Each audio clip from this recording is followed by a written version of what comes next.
Well, this is the most important political debate Australia is having this decade, if not for longer.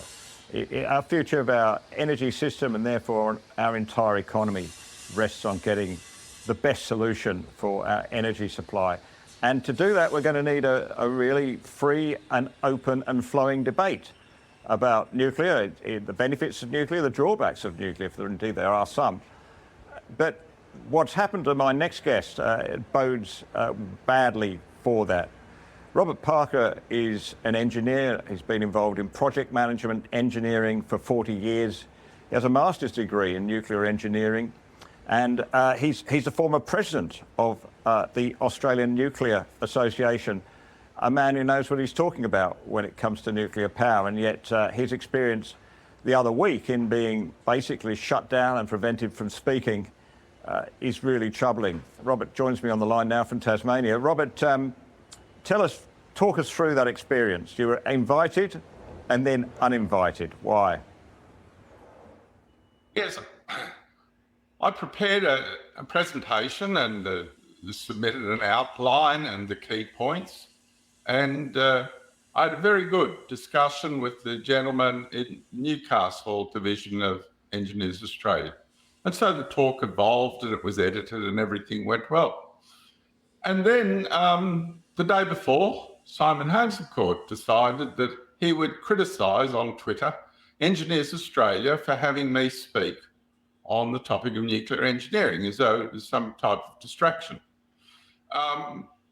Within about half an hour, someone from Engineers Australia got on and said, we're pulling it. Thanks for letting us know, Simon.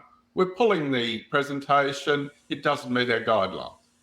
And fortunately, coincidentally, I was just able to get a screen grab of that response because within about 20 minutes, it was deleted from Twitter. So I had what I call cause and effect.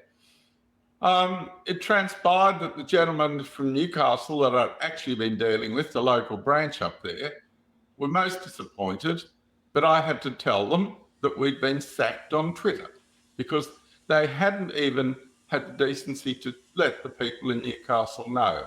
They ran right over the top of them from head office, if you like.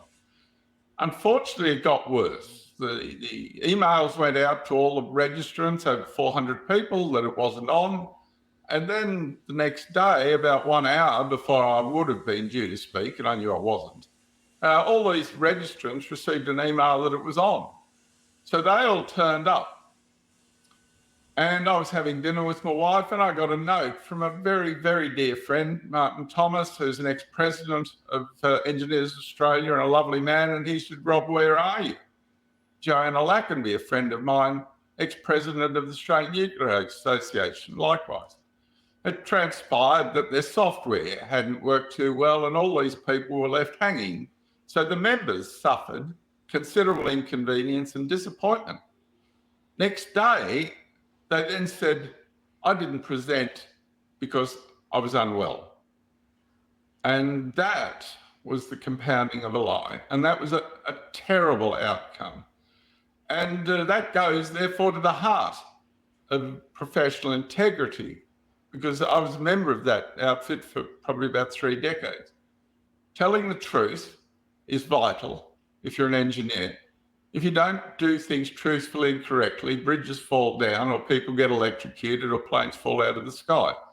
Engineers have to do it right and we have to be correct.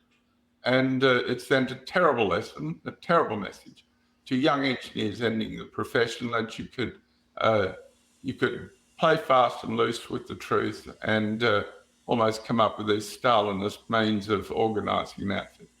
But it looks like on the back of tremendous groundswell of support and friends I didn't know I had, and they've come out of the woodwork, and it looks like things may be underway to be corrected at Engineers Australia. I certainly hope so.